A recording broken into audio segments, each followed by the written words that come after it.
Today's lesson will be on translating and solving two-step equations. We've already completed the first page here, so I need you to turn to the next page, and we'll start with number 6. So it says the difference of 5 times a number and 5 is 25. So I'm going to underline all of the key words, difference, times, and the key word here is, and I'm going to go ahead and underline the 25 with it because is means equals, so I always want to start where it equals. Okay, now the difference of 5 times a number and 5. Okay, whenever it has a word like difference and you see the word and, that is where we're going to put the minus sign. Okay, difference means subtract. So 5 times a number, and we said we were going to put subtraction where we saw the word and then we're going to put 5. So the equation is 5n minus 5 equals 25. Now we're not going to solve this one, so we're going to skip down to number 7. It says 1/2 of a number decreased by 5 is the same as negative 15. So keyword here is of, decreased by, and is the same as negative 15. Now, I always start where I see the equals, so we're going to write equals negative 15.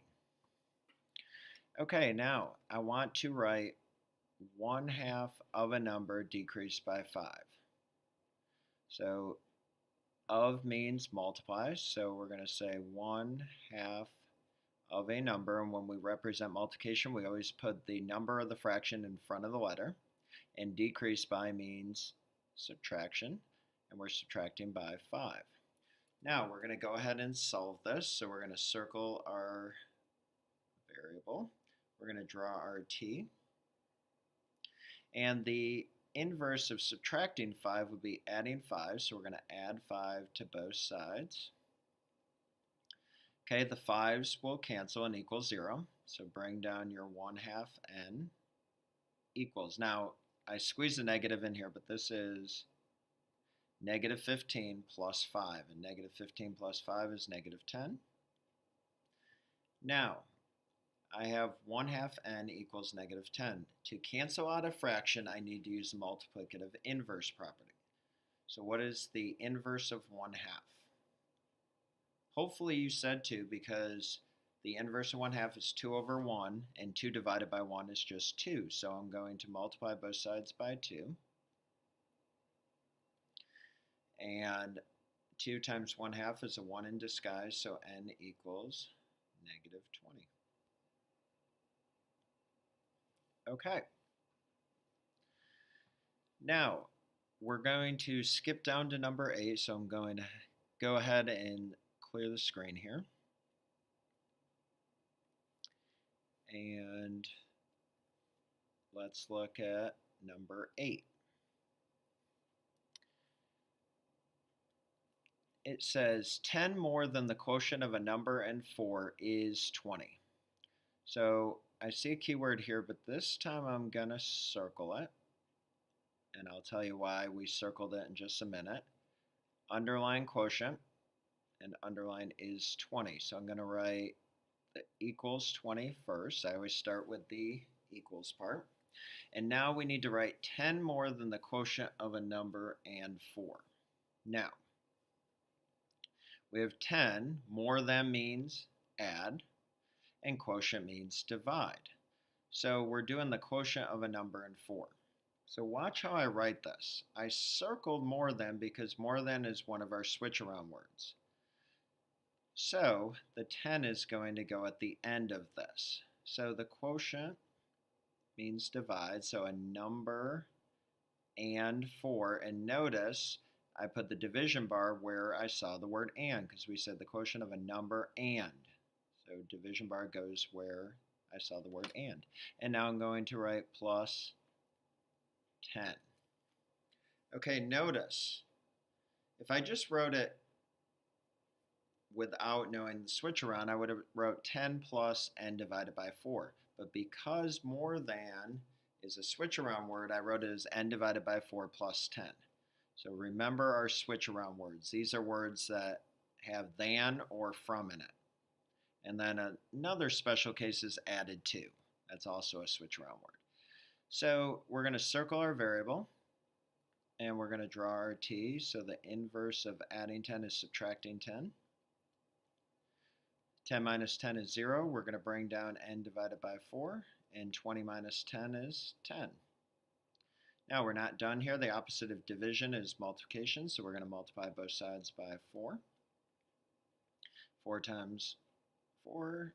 This part turns into a 1 in disguise, so n equals 10 times 4, which is 40. So n equals 40.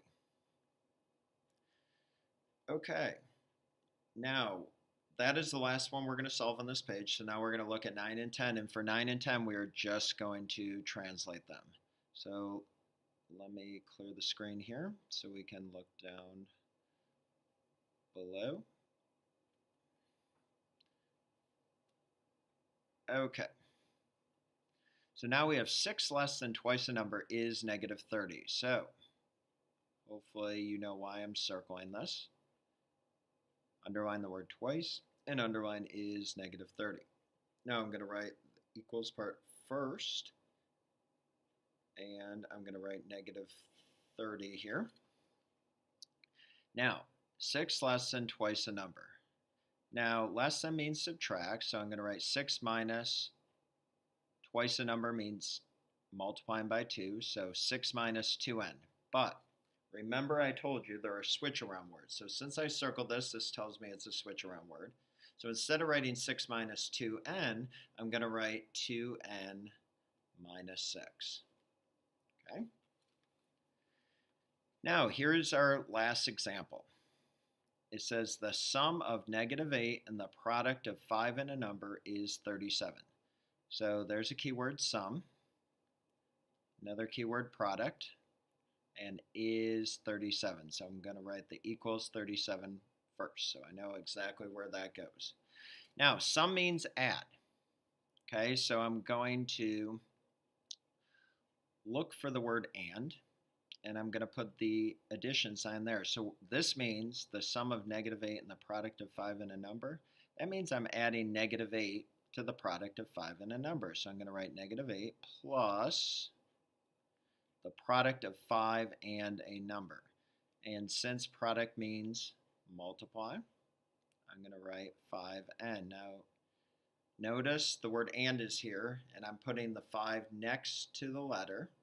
So I am showing the multiplication right here by putting the number in front of the letter.